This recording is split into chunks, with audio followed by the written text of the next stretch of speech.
അപ്പൊ നമ്മുടെ old students രണ്ടുപേര് 9 മാസം സർവീസ് ആയിട്ട് ഇന്ത്യൻ നേവിയുടെ പാർട്ടായിട്ട് ട്രെയിനിങ് എല്ലാം കഴിഞ്ഞു നമ്മുടെ ഇൻസ്റ്റിറ്റ്യൂട്ടിൽ വിസിറ്റ് ചെയ്യാൻ വന്നിരിക്കുകയാണ്. എനിക്ക് ഇവരെ ഇങ്ങനെ ഇവിടെ ഇരിക്കാൻ കാണുമ്പോഴത്തേക്കും എനിക്ക് എന്നെ തന്നെയാണ് ഓർമ്മ വരുന്നത്. ഒരു കൊല്ലം മുമ്പ് അതേ PT റിഗൊക്കെ ഇട്ട് PTക്ക് വന്നതും അതൊക്കെയാണ് ഓർമ്മ വരുന്നത്. ഇവരോട് ഇപ്പൊ ഇനി പറയാനായിട്ടുള്ളത്, ഓരോ എക്സാം വരുമ്പോഴും അത് ടാർഗറ്റ് ചെയ്തിരുന്ന് പഠിക്കുക. ഏത് സബ്ജക്റ്റിനാണോ വീക്ക് എന്ന് തോന്നുന്നത് അത് ഇവിടെ നിന്ന് പഠിക്കുക. എക്സ്ട്രാ ആയിട്ട് കുറച്ചുകൂടി പഠിക്കാൻ നോക്കുക. ആ എക്സ്ട്രാ ആയിട്ട് പഠിക്കണേലാണ് ആ വർക്ക് ഇരിക്കുന്നത്. സക്സസ് അതിന്റെ ഇടയിൽ അതിലായിരിക്കും ഡിപ്പെൻഡ് ആയിരിക്കുന്നത്. MPTയുടെ കാര്യത്തിൽ നിങ്ങൾ ഡെയിലി വന്നം അവിടെ പ്രസന്റ് ആയിരിക്കണം. പ്രസന്റ് ആയിരുന്നാൽ തന്നെ നിങ്ങളുടെ 90% ഫിസിക്കലി സെറ്റ് ആവും. പിന്നെ സാറ് വന്ന് സാറ് നോക്കിക്കോളും. സാറ് പറയണ പോലെ ചെയ്യുക. സാറ് ഓരോ ട്രിക്സും ഇതൊക്കെ പറഞ്ഞുതരും. അതൊക്കെ ഉൾപ്പെടുത്താൻ നോക്കുക. അങ്ങനെയൊക്കെ നിങ്ങളുടെ ഫിസിക്കൽ ഫിറ്റ്നസ് ഒക്കെ റെഡി ആയിക്കോളും.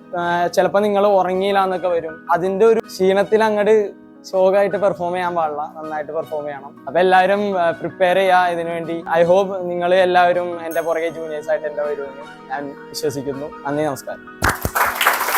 എല്ലാവരെയും പോലെ ഞാനും വന്നിരുന്നാണ് ഫിസിക്കലിനും ക്ലാസ്സിനൊക്കെ വന്നിരുന്ന. പിന്നെ ആദ്യമായിട്ട് ഒരു ടെസ്റ്റ് എഴുതിയായിരുന്നു ആർമിയുടെ, എനിക്ക് കിട്ടിയില്ല. പിന്നെ രണ്ടാമത് എഴുതിയതാണ് നേവിയുടെ ടെസ്റ്റ്.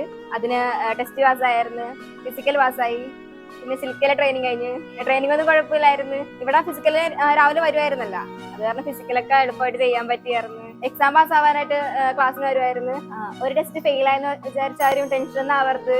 അടുത്ത ടെസ്റ്റിന് പ്രിപ്പയർ ചെയ്യണം. ഫ്രണ്ട്സ് എല്ലാവരും നല്ല സപ്പോർട്ടാണ്. സാറും സപ്പോർട്ടാണ്, ടീച്ചറും ഓൺലൈൻ ക്ലാസ്സിലെ സാറുമാരും സപ്പോർട്ടീവാണ്. എന്ത് പ്രശ്നം ഉണ്ടെങ്കിലും സാറോട് പറയണം. എല്ലാവരും കോഴ്സിൽ കയറണം.